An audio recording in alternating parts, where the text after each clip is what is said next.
Hi friend, good morning. I am on day 13 of my 30-day challenge, and no, day 14. Day 14 of my 30-day challenge. So if you have been watching it all, thank you so much. This is just a challenge for me to stretch past my fears.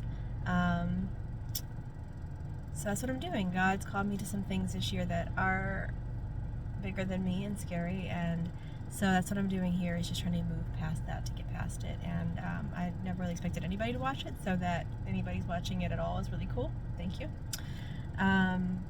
Today's gonna be really short because I'm headed into work, and I just wanted to share very briefly what I was reading in Proverbs this morning.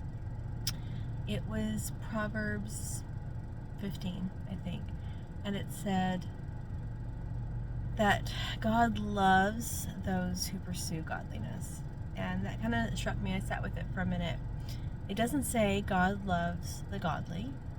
He does. It doesn't say God loves those who have already figured it all out.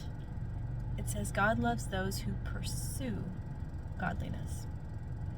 And so I thought I would get on here this morning and encourage you that if you are struggling with self-worth or identity, or wondering if God sees you or loves you, wondering if your past has disqualified you, I've been there.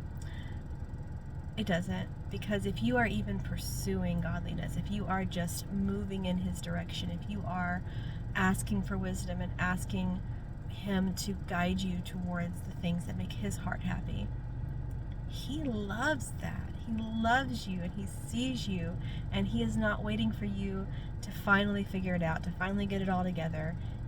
He loves you right now, in your mess, while you're still figuring out who you are in Him and what your purpose is. And I understand maybe you don't even know what your calling is. Maybe you don't understand why God would choose you.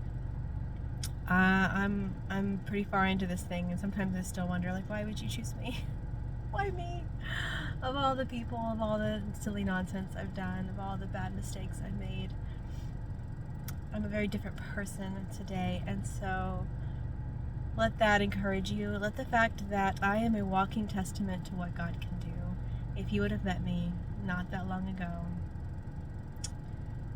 you wouldn't recognize me today. I said something about my past to a coworker the other day, and she looked at me and she was like, "You?" And I was like, "I know. I was a different person before I met Jesus, friend." And the funny thing is, I've known Him my whole life. I just walked away from Him. I walked away for a long time because I associated the people who claimed to wear His name with Him, and I never stopped believing in God. But I was angry with His people, but they weren't His people. They were just people who used His name. They use His name in vain, and that's a topic for another day.